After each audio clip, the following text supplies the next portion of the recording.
but identifies as girly. Yeah, he changed his race and gender, but critics say he's a pretender. Yes, it's time for... If you look into the mirror and you don't like what you see, bright and early next morning, you can change your identity. You know it's time to return to gender. New clothes, new name. Return to gender. Never be the same. If you've got a feeling, there's something you lack, just switch your pronouns and refuse to switch them back.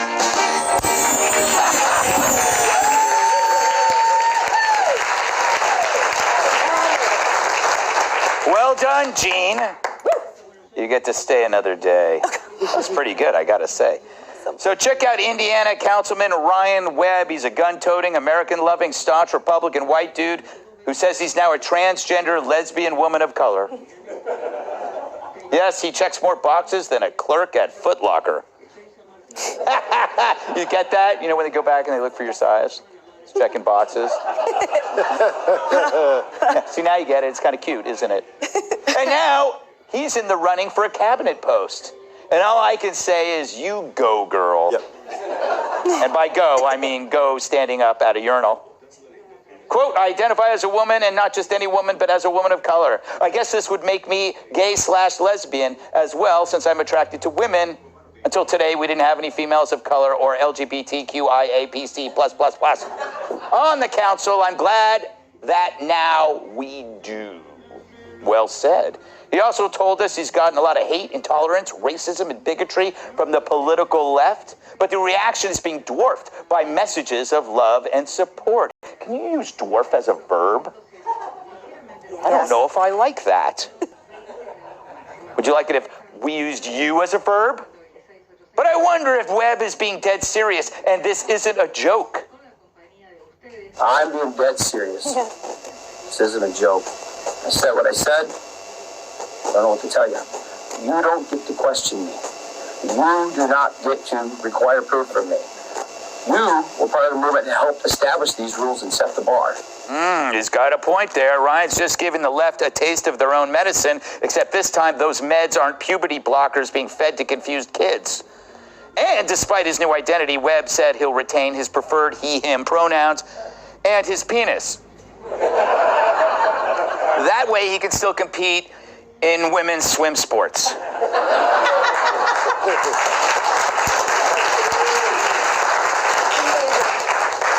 Dad, isn't this a solution to this kind of self-identification hysteria? Is just jump right into the pool and get wet? I'm already way ahead of this guy. So in my last book, The Parasitic Mind, I argued that I should be allowed to enter a under-8 judo competition using trans-ageism and trans-gravity, because I self-identify as a 7-year-old boy who's 63 pounds. That more recently, I also reported that there's a new thing called transgenderism by proxy. Let's suppose I'm a gay man who only sleeps with men, but I feel conflicted about that. Let's say my religion makes me feel bad about that. I could self-identify the men that I've slept with as women, and therefore I'm a strict heterosexual. And thirdly, I recently came out of the proverbial closet as a gay man because my biological wife, with whom I've been married for 23 years, and we've had children together, she self-identifies as a man, and so I stand before you right here as a proud gay man. Oh, very good. Congratulations.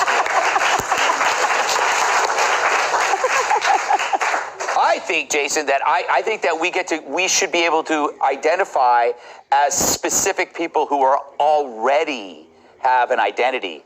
But who's to say I can't be, George Clooney? Why not? I think adults can be whatever they want, as long as you don't ask me to pay for it. Yeah. As long as you don't ask me to believe in it. You know? And this guy's about to shoot his off. Did you see this gun? No. It's in the picture. He's one trigger pull from being trans himself. I didn't even notice that. 9mm in his belt. That's not where you keep it. You're right. That's not where you keep a gun. Like, this is about to be funnier. Yes, exactly. That would be an unintentional punchline to this story. He go. shoots his wiener off. I'm making a comeback. Yeah, we don't condone that sort of behavior here on this show. We want you to keep your wieners intact. Well, to make it real easy to identify him as. Yes, that is true. Kat, what do you make of this story? I know that this isn't really new. Other people are doing it now. We had the Canadian woman, right? That we haven't talked about her in like 2 weeks. What's her, the shop teacher, Kayla Lemieux? Oh, I have no idea what you're talking about. Oh, yes, you do. She has the knockers are the size of Trinidad and Tobago. Well, we talked about this, about how if Kayla happened to be a troll and then they just played into it and it didn't work, what could have happened here if everybody was just like, okay, then this wouldn't be this massive thing. Yes. Obviously did it for attention, and he has 6 kids, so he probably never gets attention. But, at least 2 of the kids have to be like, Dad, because he's a fan of this show, though.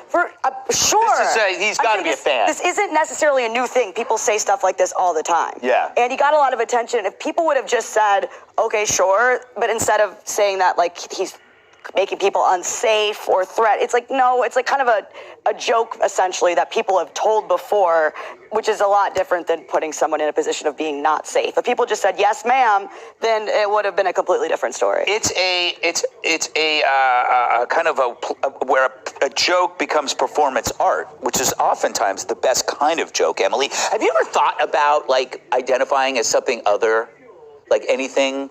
If you could, what would you identify as? A woodland nymph? Like a unicorn type. You could. I mean, there are people that do identify as... My Little Ponies. My Little Ponies, that's right. Mm-hmm. I would like to say this. He is totally right. I love him so much. So he went on to say, I'm just glad that this is now possible so anyone can be anything or anyone they want. Who knows just how far we can take things. He's absolutely right. That's the whole point. And for him to get this backlash, calling him pathetic, saying you're making a mockery of us. What was Dylan Mulvaney doing? Exactly. Woman face. Why isn't that a mockery of me? Yeah. Why, if someone puts on lipstick, prances around in a backyard, pretends to be a cheerleader, how is that not mocking every biological female? Mm-hmm. So you can just put on a dress and all of a sudden you know what that identity is like. You appreciate the gravitas of my gender. Mm-hmm. So I love that he's calling them out. And I think what also, to your point about being, how do you know who means it? That's why he's like, you actually have no right to question me, because we have no right, according to the left, to question any of them. Exactly. So one of the transgender online, Charlize Jameson, a transgender resident in his town, says his words embarrass himself and you as well, the county council. I'm assuming we can't question her. No. I'm assuming by her identification that, she means it and he doesn't. That's absolutely unacceptable, and it shows and belies how false this is. Yeah, and I don't know, that Mulvaney just said that she believes that people who criticize her should be arrested. I don't know if you saw that. That's horrible. Yeah, that's scary. It is scary. Good point, Kat. No, it is. Way because, to chime in. Okay. I actually write about this in my book, that free speech, historically marginalized communities are the biggest supporters of it because they're the ones who have needed it the most. So everyone from abolitionists to women's rights activists to gay rights activists have understood that. So Dylan Mulvaney is saying, these people in government are transphobic. Everyone's transphobic. So let's let these people now control what people can say. I don't understand how you can get from that point to that point without realizing that you're actually maybe going to really hurt yourself. Amen. All right. Up next, or a woman. Federal agents got confused and a poor man got abused.